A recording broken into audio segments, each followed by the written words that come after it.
Take a moment and really think about this, because what you are watching right now is not the same banter-era Arsenal. This is not the Arsenal that used to be a joke in Champions League football. This is not the Arsenal that Bayern Munich used to bully home and away like it was routine. To pick out the top corner, what a goal! That is simply brilliant from Arjen Robben. What a way to burst open this Champions League game. This is not the Arsenal that leaked goals with panic defending and memes every knockout night. Guess what? Arsenal have already smashed Bayern Munich 3-1. This is not the Arsenal that paraded defenders like Mustafi and David Luiz. No disrespect to them, but you knew something would go wrong. Today, Arsenal walk into Europe with an engine room at the back. William Saliba and Gabriel Magalhaes look absolutely impregnable. Still not impressed? Look at the backups. Christian Mosquera and Piero Hincapié. The fullbacks, Ricardo Calafiori and Jurrien Timber. And if you still think this is hype, listen to this. Arsenal are sitting top of the new Champions League format. 7 wins from 7 games. 21 points. 21 goals scored. Just 2 goals conceded. Arsenal have won 7 consecutive Champions League games for the first time in their history. This is not banter-era Arsenal anymore. This is a monster that grew quietly. Welcome back, Arsenal fans. Let me know in the comments the country you are watching from right now. And don't forget to like and subscribe if you enjoy deep football breakdowns without the nonsense. Just look at these results and tell me this isn't terrifying. 0-2 away win against Athletic Club. 2-0 home win against Olympiacos. 4-0 demolition of Atletico Madrid. 0-3 away at Slavia Prague. 3-1 over Bayern Munich. 0-3 away at Club Brugge. 1-3 away at Inter Milan. 20 goals scored, 2 conceded across 7 matches. That's not good form. That's complete dominance. Now, let me ask you something straight away. Be honest. Did you ever imagine Arsenal would dominate Europe like this just a few years ago? Or did you think this club would always fall short on the big stage? Let's rewind, because this did not happen overnight. There was a time when Arsenal were drifting. No identity. No authority. No fear factor. When Mikel Arteta first walked through the door in December 2019, Arsenal were broken mentally and structurally. This is not the Arsenal Football Club that I fell in love with and followed. It's pathetic. Because every time they wear that shirt, every time they jump into that pitch, they give absolutely everything. And they have to feel there is a sense of what we are trying to achieve. The squad was unbalanced, senior players were underperforming, the dressing room was leaking stories, standards were low. Arsenal were closer to mid-table chaos than title contenders. Arteta did not inherit a ready-made team. He inherited problems. Big ones. His first months were ugly. Arsenal struggled to score. They struggled to control games. Fans questioned his experience. Pundits mocked his touchline instructions.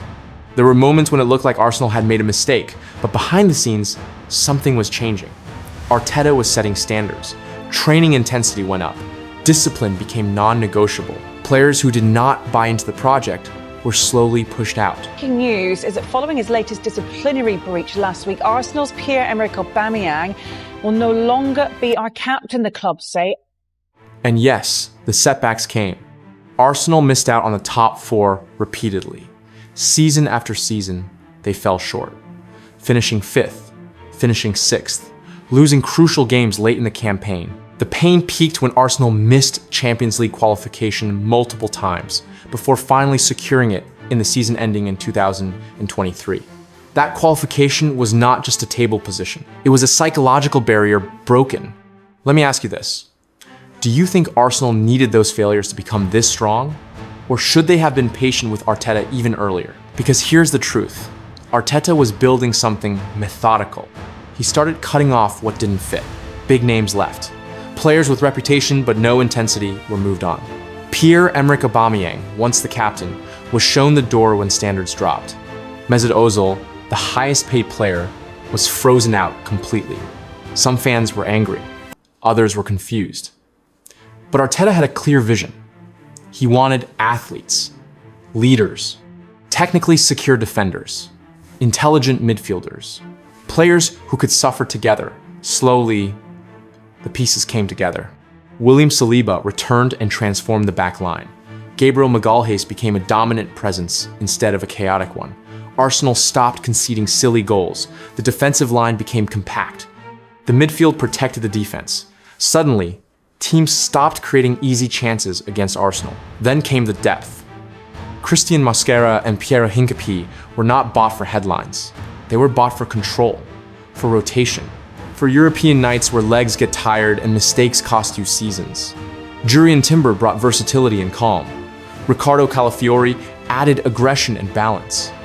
Arsenal went from fragile to frightening at the back. This is why the Champions League numbers matter. 7 wins, 7 clean performances, 21 goals scored, just 2 conceded.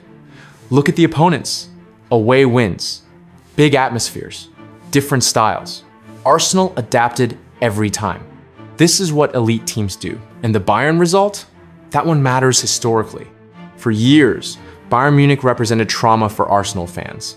Heavy defeats, hopeless nights, headlines that wrote themselves. This time, Arsenal didn't survive Bayern. Yes, I said it. The Invincibles were legendary, unbeaten in the league, icons everywhere. 2004, history has been made. Arsenal have gone through an entire league campaign without losing. But football has evolved. The intensity is higher, the tactical demands are brutal. Squads need depth, not just stars. This Arsenal team can press, sit deep, control possession, and suffer without panicking. They can rotate without collapsing. They can go to Europe and dominate instead of hoping. And this is where Arteta deserves maximum credit. He learned from Pep Guardiola, from positional play, from structure, from control. But he added his own edge, emotional connection, discipline, ruthlessness. Arsenal are no longer nice to play against. They are uncomfortable, relentless, cold when it matters most. Quick question for you here. Do you believe this Arsenal side could win the Champions League within the next 2 seasons? Or do they still need one more step? Because when you look at the journey, it all makes sense. From a broken squad in 2019, to missing out painfully on top 4 places, to finally breaking into the Champions League again, to now dominating Europe with authority. This is not luck. This is planning. Arteta didn't just buy players. He molded personalities. He created leaders. He demanded accountability. When standards dropped, players paid the price. When standards rose, the team followed naturally. The transformation started with identifying the core issues. Arsenal had become soft. They couldn't handle pressure. Big games exposed them mentally. Arteta needed warriors, not just talented footballers.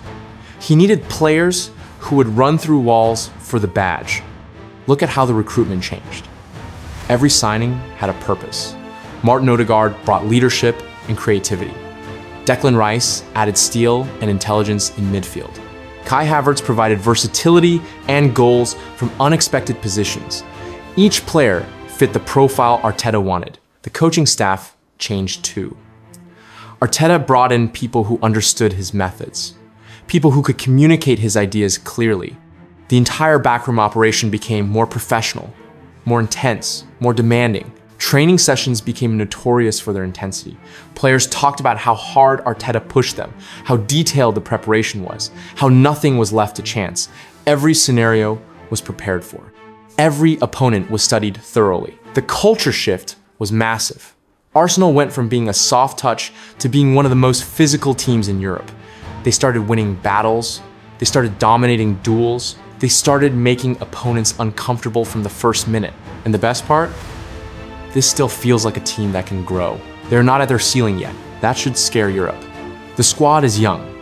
Most key players are in their early to mid-20s. Saliba is only 24. Gabriel is 27. Odegaard is 26. Rice is 26. These players have years of peak performance ahead of them. They will only get better, sharper, more experienced. Arsenal also have financial power now. Champions League football brings massive revenue. The owners are backing Arteta in the transfer market. In 4.5 years at Arsenal, Mikel Arteta has a net spend of 600 million euros, the third most in the Premier League. However, I think it'd be naive to say that this is the sole reason as to why Arteta has managed to turn Arsenal around. This is not a one-season wonder. This is a project built for sustained success. So when people say Arsenal are lucky, or this is just a good run, remind them of the work, the failures, the patience, the rebuild, the mentality shift that took years to complete. I think if Arteta doesn't win a trophy this season, I think he gets a sack. Not because he's not done a good job, but because he can't get a trophy over the line. He's spent a lot of money, they've got a really good side, you've got to go and win a trophy. If they finish second again and they don't win a trophy, the fans will say, where's the progress? We're spending money, but we're not winning anything. You've got to win trophies. This is not banter-era Arsenal. This is not the Arsenal that collapses under pressure. This is not the Arsenal that fears Champions League nights. This is Arsenal reborn. Final question for you. Be honest. Is this the greatest Arsenal team you have ever watched? Or does the Invincibles still hold that crown in your heart? Drop your thoughts in the comments, like, subscribe, and I'll see you in the next one.